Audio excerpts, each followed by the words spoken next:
રાપરના દેસલપર ગામે ભૂષણ પરિવારના વસતા બાપા ભૂષણના જીવતા જગતિયામાં પાટીદાર ચોવીસી ઉમટી પડી। ધારાસભ્ય વિરેન્દ્રસિંહજી જાડેજાના પ્રતિનિધિ અને કચ્છ જિલ્લા ભાજપના યુવા આગેવાન કુલદીપસિંહજી વિરેન્દ્રસિંહજી જાડેજા સાથે સંતો મહંતો રાજકીય આગેવાનો અને સામાજિક કાર્યકરો વચ્ચે યુવા આગેવાન કુલદીપસિંહ વિરેન્દ્રસિંહજી જાડેજાએ આપ્યો જીવતા જગતિયાનો અર્થ। Story report by Ghanshyam Barot સાથે કરણ વાઘેલા। જે હાર્દ હતું એવા વસતા બાપા ભૂષણ એટલે કે મહાદેવભાઈના પિતાશ્રી તેમનું આજે જીવતા જગતિયું હતું। એમાં આખી 24ને જમાડવામાં આવી। સાથે સાથે ઘણા બધા આગેવાનો પણ આવ્યા। મારી સાથે ગામના પૂર્વ સરપંચ અને એક સામાજિક કાર્યકર એવા ગોપાલભાઈ ભૂષણ છે। ખાસ તો આપણે અત્યારે પૂછશું વસતા બાપાને, બાપા શું કહેશો, તમારા દીકરાએ આવડો મોટો આ પ્રોગ્રામનું આયોજન કર્યું? આ પ્રોગ્રામનું આયોજન અમારા મિત્ર મંડળ મુંબઈ મિત્ર મંડળ અમારો ખૂબ પ્રોગ્રામનો ખૂબ આભાર, ખૂબ મોટું આભાર માનું છું। અને એમનો પ્રોગ્રામ એ લોકો અમારા મિત્ર મંડળ આવવાથી અમારો પ્રોગ્રામ બહુ ઉત્સવ મોટો બનાવ્યો। એમનો ખૂબ હું આભારી છું। વસતાભાઈ અમારા દીકરાએ ખૂબ સારો પ્રોગ્રામ બનાવ્યો। પણ તો બાપા એવું કહેવાય ને કે એણે તમારે લાડ લડાયા? હા, અમને લાડ લડાયા, બરાબર છે। અમારે લાડ લડાયા અમારા દીકરાએ, બરાબર। ખૂબ એમનો હું આભાર કરું છું। નમસ્કાર દર્શક મિત્રો, હું ઘનશ્યામ બારોટ માન્યુડ લાઈવમાં આપને આવકારું છું। ખાસ તો શ્રાદ્ધમાં સંતવાણીના પ્રોગ્રામ કે કોઈ એવા આયોજન નથી થતો હોતા એવી વાત મેં તમને કરી, પણ આ એક એવું આયોજન હતું કે જ્યાં ગૌ માતાઓ માટે એક રાતમાં 29 લાખ રૂપિયા ભેગા કરવામાં આવ્યા। ખાસ તો એમાં અત્યારે જે આપણા ધારાસભ્યના પ્રતિનિધિ શ્રી કુલદીપસિંહજી જાડેજા અહીંયા પધાર્યા છે, એમનું પણ 25,000 જેવડું મોટું યોગદાન હતું। બહુ વાત ન કરતો કારણ કે પ્રોગ્રામને ખૂબ મોડું થયું છે। અત્યારે મારી સાથે રાજાભાઈ એટલે કે કુલદીપસિંહજી જાડેજા છે। બાપુ શું કહેશું? ખાસ આજે રાપર તાલુકાના દેસલપર ગામે મારા ખૂબ જ પરમ અંગત નજીકના મિત્ર એવા મહાદેવભાઈ ભૂષણ દ્વારા એમના માતૃશ્રી અને એમના ભાઈશ્રી જે સ્વર્ગસ્થ થયેલ એમનો શ્રાદ્ધનો ને શ્રદ્ધાંજલિ આપવાનો એક કાર્યક્રમ રાખેલ, જેમાં સમગ્ર વાગડમાંથી તમામ આગેવાનો અને મુંબઈથી પણ બોડું મિત્ર સર્કલ બધા જ અહીંયા ઉપસ્થિત રહેલ। અને ખરેખર આજે એમને ગઈકાલ રાત્રે જે ભજન કરી અને ત્યાં એમના મિત્ર સર્કલ દ્વારા અને એમના દ્વારા 29 લાખ રૂપિયા જેટલી રકમ એ ગાયોના ચરા માટે એકત્રિત થઈ, તો આનાથી મોટી કોઈ શ્રદ્ધાંજલિ હોઈ ન શકે।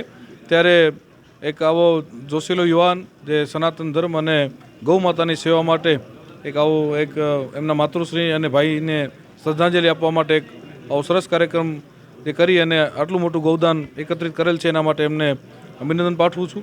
અને એ વાગડ માટે પણ હંમેશા મહાદેવભાઈ ચિંતિત હોય છે। મુંબઈ વસતા વાગડવાસીઓને ગમે એવું કામ હોય હંમેશા અહીંયા એક જ્યારે મારા પિતાજીની ધારાસભ્ય તરીકેની જવાબદારી હોય ત્યારે અવારનવાર ફોન કરી અને વાગડની ચિંતા કરતા હોય એક આવા જોશીલા યુવાન છે। ત્યારે આજે અહીં કાર્યક્રમમાં બધા ઉપસ્થિત રહ્યા। રાજાભાઈ, ખાસ તો દર્શક મિત્રો હું આપને જણાવી દઉં, છેલ્લા 2 દિવસથી રાપરને આ રાધનપુરમાં ભેળવવામાં આવશે એવી વાત થતી હતી, પણ એનાથી પહેલાં મેં જ્યારે બાપુને ફોન કર્યો એટલે કે વિરેન્દ્રસિંહ બાપુને ફોન કર્યો ત્યારે એમણે મને જણાવ્યું કે નરેન્દ્ર મોદી સાહેબ વાગડને કોઈ વિસ્તાર નહીં, જીવતી જાગતી ચેતના માને છે, એટલે આ વસ્તુ શક્ય જ નથી। અને આજે એનો પડઘો પડ્યો દરેક અખબારોએ, જે એની મેં પણ મૂક્યું હતું, એટલે હું પણ કહું છું કે જે બાપુએ કીધું હતું એ આજે બાપુ એનો પડઘો પડ્યો। શું ખાસ કરીને સોશિયલ મીડિયામાં જે એક મેસેજ વાયરલ થયો હતો કે ગુજરાતમાં 3 નવા જિલ્લા બને છે, એમાં રાધનપુર અથવા થરાદ જે જિલ્લો બનશે એમાં રાપર તાલુકાને કચ્છમાંથી કાઢીને એમાં સમાવેશ કરવામાં આવશે, જે સંપૂર્ણ અફવા હતી। અને આવી અફવા ઉડી ત્યારે પણ ધારાસભ્ય શ્રી વિરેન્દ્રસિંહજી અને સ્થાનિક વાગડના તમામ રાજકીય આગેવાનો, એમ કચ્છના પણ આગેવાનો, સાંસદશ્રીને બધાએ મુખ્યમંત્રીશ્રીનું ધ્યાન દોર્યું ત્યારે મુખ્યમંત્રીશ્રીએ પણ જણાવ્યું કે આ એક અફવા હતી, આવો કોઈ વિષય નથી। કારણ કે વાગડ એ કચ્છનું પ્રવેશદ્વાર છે, વાગડ એટલે કચ્છનો મુગુટ કહેવાય, અને વાગડ એક ધરોહર છે, વાગડ એક સંસ્કૃતિ છે, અને કચ્છમાં વાગડનું અનેરું સ્થાન છે। જ્યારે રાજાશાહી હતી પણ ત્યારે પણ કચ્છના મહારાજ શ્રી ખેંગારજીનું પણ રાજતિલક પણ આ વાગડની ભૂમિ ઉપરથી થયું હતું। એટલે વાગડ કચ્છનું અભિન્ન અંગ હતું છે અને કાયમ વાગડ કચ્છનું અભિન્ન અંગ રહેશે। અને વાગડ એ કચ્છનું મુગુટ બનીને રહેશે કાયમ માટેની હું ખાતરી આપું છું. તો દર્શક મિત્રો, ખાસ તો અહીં જે શ્રદ્ધાંજલિનો પ્રોગ્રામ હતો એની સાથે સાથે મહાદેવભાઈના પિતાશ્રીનું જીવતા જગતનું પણ હતું. હું માનું છું ત્યાં સુધી બાપુ લગભગ આ જીવતા જગતિયાની જે પ્રથા છે ને આપણા વાગડ વિસ્તારમાં બધા સૌથી વધારે છે. આ મેં બહુ ઓછી જગ્યાએ જોયું છે. એટલે મહાદેવભાઈની જે ભાવના હતી એમના પરિવાર પ્રત્યે, એમના પિતા પ્રત્યે અને ખાસ તો સમાજ પ્રત્યે, એક પુત્ર તરીકે પોતાના માતા પિતા પ્રત્યે, પોતાના વડીલો પ્રત્યે જે ભાવના હોવી જોઈએ એ ખાસ કરીને આવી રીતના આજે તમે જીવતું જગતિયું કીધું, આ ખાલી ને ખાલી વાગડમાં જ તમને જોવા મળશે, બીજે ક્યાંય નહીં મળે. તો એક આ બધી વર્ષોથી ચાલી આવતી એક જે વાગડની સંસ્કૃતિ છે, આ બધી આજના અહીંયાથી મુંબઈ પોતાના કામ ધંધાર્થે વસે છે, પણ આજે પણ એમના રીત રિવાજો સંસ્કૃતિ એ વાગડના કોઈ પણ લોકોએ નથી મૂકી. તો મહાદેવભાઈ પણ આજે આ એક સુંદર કાર્યક્રમ આખો આવી રીતના યોજ્યો હતો. દર્શક મિત્રો, રાજાભાઈને હજી આજે લોક કલ્યાણ, ગરીબ લોક કલ્યાણ મેળો ભુજમાં જે છે ત્યાં મુખ્યમંત્રી પણ આવવાના છે, એટલે બાપુશ્રી નથી પધારી શક્યા. રાપર તાલુકામાં ઘણા ગામડામાં પ્રોગ્રામ છે, એટલે હું રાજાભાઈનો હવે સમય, રાજાભાઈ તમે ઊભા રહ્યો ખાલી 2 મિનિટ. કાનજીભાઈ, ખાસ તો આપણે ઘણો સમય લીધો છે, એટલે મારો મતલબ એટલો જ છે કે તમે મહાદેવભાઈએ જે શ્રાદ્ધમાં, બાપુ મેન તો રાજાભાઈ મેન મુદ્દો તો એ છે કે અત્યારે આપણે શ્રાદ્ધમાં કોઈ સારું કામ ન કરી લોકડાયરો ટાઇટલ રાખ્યો, એટલે ક્યાંક ને ક્યાંક એક જેને કહી શકાય ને કે એક તમારું અસ્તિત્વ તમારા પિતૃઓના લીધે છે. કોઈ પણ માણસનું અસ્તિત્વ એમના પિતૃઓના લીધે છે.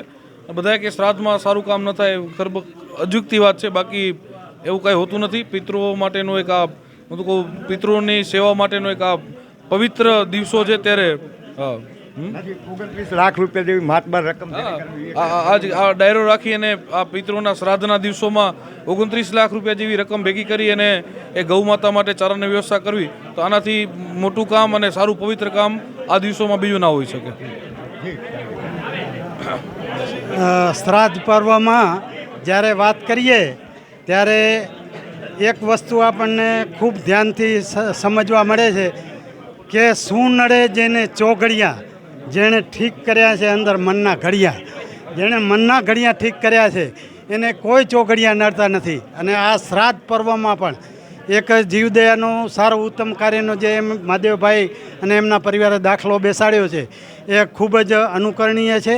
એમણે શ્રાદ્ધ પર્વની જે એક માન્યતા હોય એ જૂની ઘરેણને તોડીને એક સારા કાર્ય એટલે કે એક જીવદયાનું કાર્ય હતું એને જે આખો વેગ આપ્યો અને એક કાર્ય સારી રીતે સંપન્ન થયું. એના માટે મહાદેવાભાઈ માટે હું એટલી વાત કરીશ કે એક નાના બાળકને એના પિતાએ આકાશમાં વિમાન બતાવ્યું, એને કહ્યું કે જો બેટા આ વિમાન કેટલી ઝડપભેર ચાલી રહ્યું છે, દોડી રહ્યું છે, ગતિ કરી રહ્યું છે. એટલી જ વારમાં થોડા જ સમયમાં એક રોકેટ પસાર થયું અને રોકેટ પસાર થયું એ વિમાનથી પાછળ હતું, છતાં પણ એ રોકેટ ગતિએ ખૂબ જ આગળ વધી અને વિમાનને ક્રોસ કરીને આગળ વધ્યું. ત્યારે બાળકે પ્રશ્ન પૂછ્યો પિતાને કે આ વિમાનથી પાછળ પણ હતું, વિમાનની ગતિ તો ભરપૂર હતી, છતાં રોકેટ આગળ કઈ રીતે વધી શક્યું? ત્યારે પિતાએ ખૂબ જ સરસ જવાબ આપ્યો કે જે રોકેટ ગતિએ ગતિ કરે છે એ કોઈ પણ ગતિને અવરોધીને પાર કરીને એનાથી આગળ જઈ શકે છે.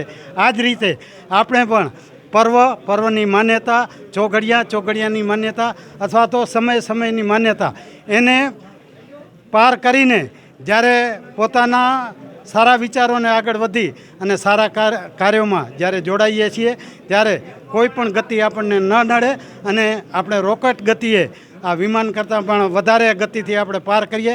અને આવા સેવાના કાર્યમાં મારા તો મિત્ર છે, સાથી મિત્ર છે અને સેવાકીય સંસ્થાઓમાં ઘણી સંસ્થાઓમાં મારા ટ્રસ્ટી પદ નીચે એમણે મારા ટ્રસ્ટી પદ સાથે કામ કર્યું છે.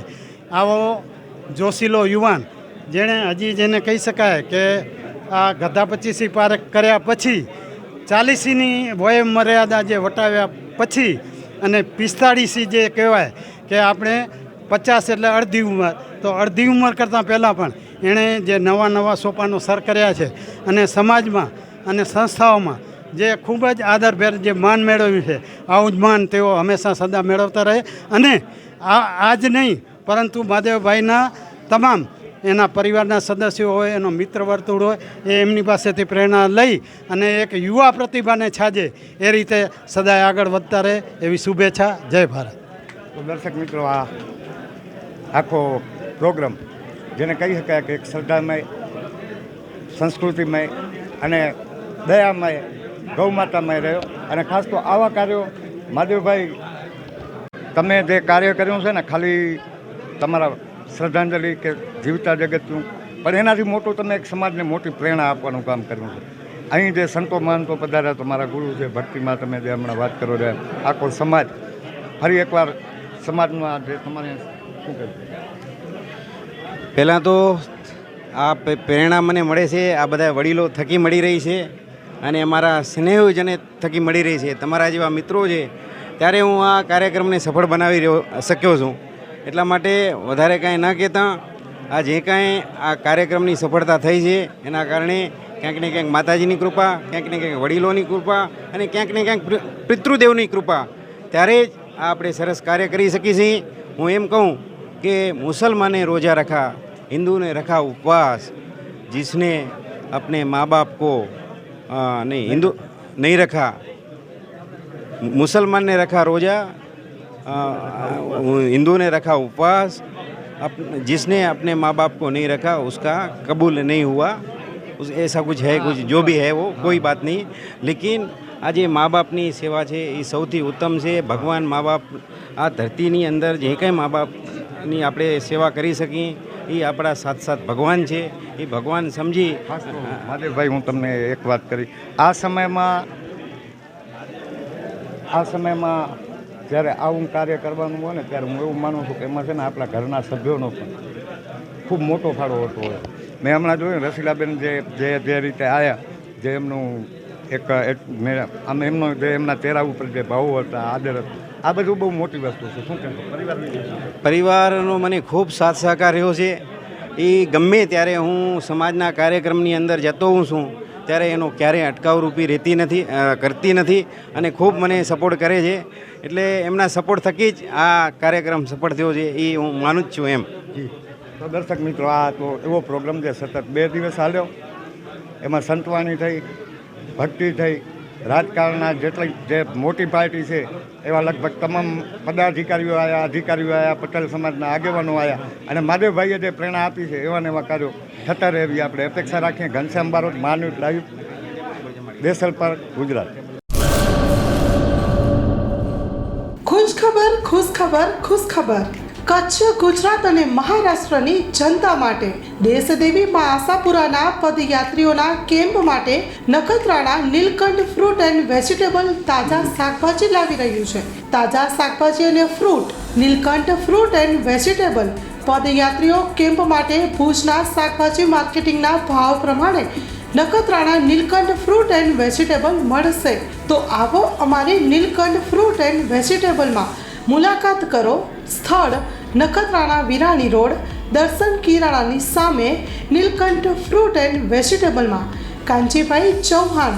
સંપર્ક નંબર 98 791 22 352.